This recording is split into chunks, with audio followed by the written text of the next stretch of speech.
আমাদের আশেপাশে কিছু মানুষ আছে যারা নিজেদের শরীর খারাপ হলে ভেঙে পড়ে না, কিন্তু অন্য কারোর ভালো দেখলে তারা ভেঙে পড়ে।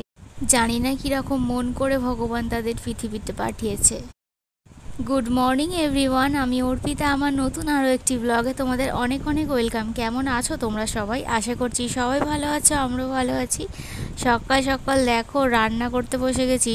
সমস্ত কাজ তো অনেকক্ষণ আগেই হয়ে গেছে, সেগুলো তোমাদের সাথে শেয়ার করিনি। আর রুদ্রর মা এখানে আদা রসুন বাটছে। তো আগের সপ্তাহে তার আগের সপ্তাহে মটন হয়েছিল, আবার একটা সপ্তাহ বাদ গেছে। সেই সপ্তাহে চিকেন মটন কিছুই খাওয়া হয়নি। তো এই সপ্তাহে আবার মটন হচ্ছে, তার একটা কারণ আছে। তার কারণ হচ্ছে যে রুদ্রর মা লক্ষ্মীর ভাণ্ডারে টাকা ঢুকেছে, তো সেই জন্য আমাদেরকে আজকে মটন খাওয়াচ্ছে।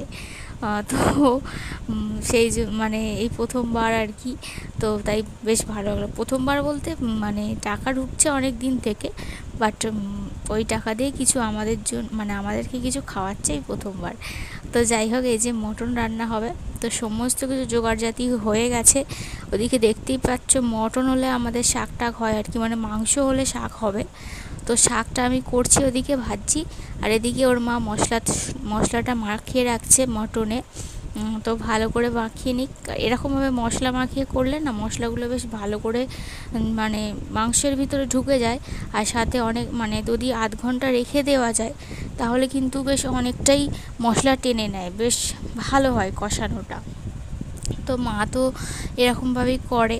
তো মটন রান্নাটা এরকমভাবে করে কিনা আমি জানি না, কারণ মটন রান্নাটা আমি সেরকমভাবে লক্ষ্য করে দেখিনি।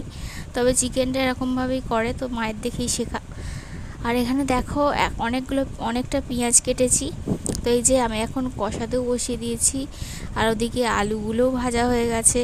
আর মটন মানে বড় বড় আলু, তো মানে যত বড় বড় আলু ছিল আলুর ঝোড়াতে, সেখান থেকে সমস্ত বড় বড় আলুগুলোকে নিয়ে আমি কেটে ফেলেছি দুভাগ করে। তো আর সব রকম আলু তো সমান থাকে না, তাই একটু এলোমেলো হয়েছে।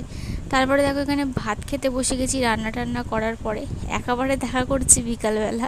তো ভিডিওটা কীরকমভাবে খাপছাড়া হয়েছে, তাই আমি এডিট করার সময় ভাবছিলাম। আর তো যাই হোক, এখানে দেখো বিকেলবেলায় যে চা বিস্কুট খাচ্ছি না, এটা খেয়ে খুব বড় ক্ষতি করে ফেলেছি নিজের। কারণ চা বিস্কুটটা খাওয়ার পরে প্রচণ্ড পেটে লাগছিলো। তো সকালে মটন খেয়েছি, আর চা গরম পড়েছে, চা বিস্কুটটা খাওয়াটা আমার উচিত হয়নি। তো দেখো তারপরে এখানে রাত্রিবেলা জল ভরছি। তো রুদ্র কাছ থেকে ঘরে চলে আসবে, তো জলটা ভরে রেডি করে রাখি, এলে আবার খাওয়া দাওয়া হবে। আর জল জ্বালো না, যেন সেই ফুটছে, এত গরম জল। তো এটা ওটা চাপা দিয়ে ভিজিয়ে রাখছি, তাও জল ঠান্ডা হচ্ছে না, গরমই হয়ে থাকছে। আর এখানে দেখো ও এলো, হাত পা ধুলো। আর আমি না বড্ড বায়না করি আর কি। তো ওকে বায়না করে 2-3 দিন ধরে বায়না করেছি, করে এই জিনিসটা আনিয়েছি। তো এই জিনিসটা এখন একটু দাম বেড়ে গেছে। তো প্রথমে মানে দামি এই জিনিসটাই সবসময়তেই থাকে। তবু আমাকে খাইয়েছে ও অনেকবার এনে। তবু আমার এতদিন পরে মনে হয়েছে যে আমি তরমুজ খাবো, তো তাই জন্য আমি বললাম আমাকে তরমুজ এনে দিতেই হবে আজকে। আর ও তো এমনি ডেলি মানে জিজ্ঞেস করে রাত্রিরে ঘরে আসার সময় কিংবা তার আগে যে আজকে কী নিয়ে যাব তোমার জন্য। তা আমি ওকে অনেক বায়না করেই তরমুজ আনিয়েছি। তো মানে বললে এনে দেয়, কিন্তু তরমুজটা এখন একটু দামটা একটু বেড়ে গেছে না হপকা। আর সেই জন্য, আর গরম পড়েছে, সবাই কিনছে, ও দামটা ধরে রেখে দিয়েছে। তো তাই জন্য না ও কিনতে চাইছিল না, বললে একটু দাম কমলে কিনবো কোনো। তো আমি এমন বায়না করেছি, ওর একটা গোটাই নিয়ে এসেছে। আর ওরও একটু আছে জানো তো, মোটে কম জিনিস আনতে পারে না, সমস্ত জিনিস বেশি করে নিয়ে আসবে। কেন আধঘা না আনলেও তো হতো বলো, ও কিন্তু গোটা নিয়ে এসছে। ওই জন্য ওকেও আমার এই জন্য রাগটা ধরে। মানে যতটা পয়সা আছে তার মধ্যে কিনে হবে না, ও গোটা তরমুজ কিনে আনবে যখনই আনবে। তো যাই হোক, তরমুজটা কিন্তু এনেছিল ভীষণ টেস্টি আর মিষ্টি। তো যাই হোক, আমি এখনই বলে দিচ্ছি, কারণ এই যে আমি ওর জন্য খাবার বাড়ছি আর আমার জন্য ভাগ করে বেড়ে নিচ্ছি। তো রাত্রিরে 2 পিস করে আলু আছে, 2 পিস করে মটন আছে, আর সাথে আছে ঝোল।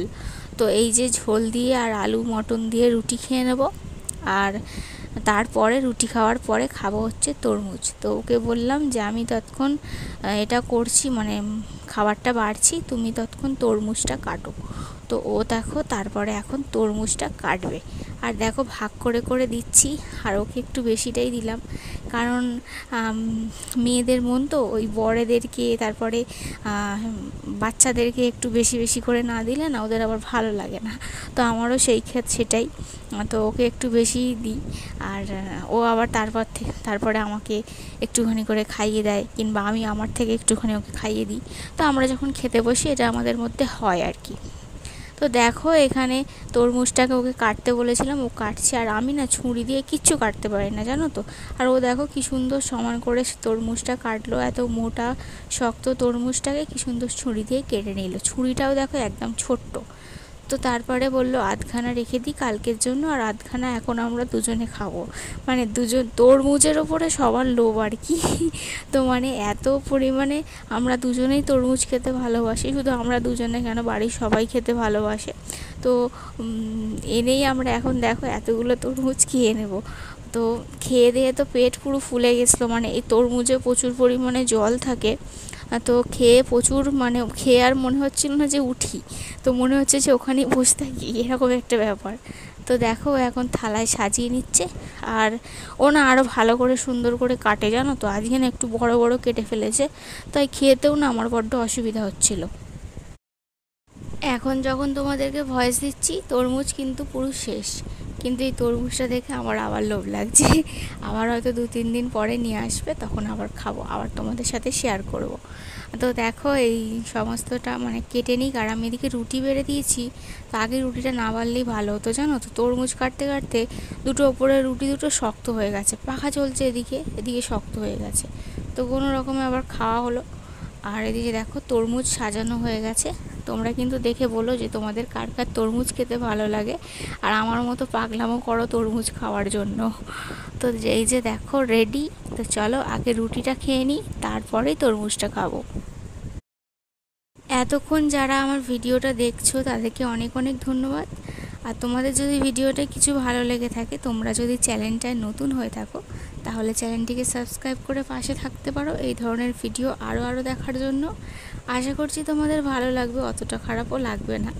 তো তোমরা যদি পাশে থাকো তবেই আমি একটু এগিয়ে যেতে পারবো, নাহলে কিন্তু কোনোভাবেই এগিয়ে যেতে পারবো না। তো দেখতেই পেলে তোমরা আমি খাচ্ছি, ও আমার মানে মুখের মধ্যে একটুখানি মাংসের টুকরো নিয়ে খাইয়ে দিল। তো এরকমটাই করে, আর আমিও এরকমই করি খেতে খেতে। আর দেখো এমনভাবে মানে আলোটা আমাদের না কি বলবো, তো মানে মুখের ওপরে এসে সাদা সাদা হয়ে পড়ছে। তো তারপরে আবার আর আমার মুখ চোখের অবস্থা দেখেছো, যেন সে কীরকম একটা লাগছে। এই গরমে তো সহ্য হচ্ছে না, এত গরম হচ্ছে, সবসময় মনে হচ্ছে যে মানে এইরকম মানে সাজগোস্ত দূরের কথা, সাজগোস্ত ভুলেই গেছি। তো এখন এই কোনো রকমে রয়েছি, আর মুখ চোখের অবস্থাটা ঠিক এই রকম হয়ে আছে আমার। আর সাথে সাথে টিপটা পরেছিলাম, কিন্তু মুখ ধুয়েছি আর মুখটা মুছতে গিয়ে টিপটা উঠে গেছে। আমি ভাবলাম যে থাক, রাত্রিবেলা আর পরবো না, আবার উঠে যাবে। তো তাই জন্য সকালে চান করে একেবারে টিপ পরবো। তো দেখো আমি যে খাচ্ছি, খেতে আমার অসুবিধা হচ্ছে। তো মানে এতটাই বড় বড় করে কেটে ফেলেছে, তো আমি খেতেও পাচ্ছি না ভালো করে। তো তারপরে এখানে দেখো বিছনা টিছনা হয়ে গেছে, এখন তো আর মশারি টাঙানোর কোনো সিনই নেই, কারণ যা গরম পড়েছে, এই গরমে এমনিই শুয়ে থাকতে পারি না, আর মশারি টাঙালে তো আরোই পারবো না। তো আমি এই যে নাইটি চেঞ্জ করে এলাম, গা ধুয়ে এসেছি, এখন বাজে 11:15। মানে বুঝতে পারছো কী গরম পড়েছে, তাও যেন মনে হচ্ছে ঘেমে যাচ্ছি। তো গা ধুয়ে এলাম, নাইটিটা চেঞ্জ করলাম, এবারে একটু পাউডার মাখবো। পাউডারটা সেই নাইসিলের পাউডার, মানে যেটা গ্লুকন্ডির সাথে ফ্রি দিয়েছে। তো ওটা বেশ ঠান্ডা ঠান্ডা লাগে মাখলে, তো ওটা মেখে এখন শুয়ে পড়বো। তো চলো আজকের মতো ভিডিওটা এখানেই শেষ করলাম। সবাই ভালো থেকো, দেখা হবে কালকে নতুন ভিডিওর সাথে। টাটা।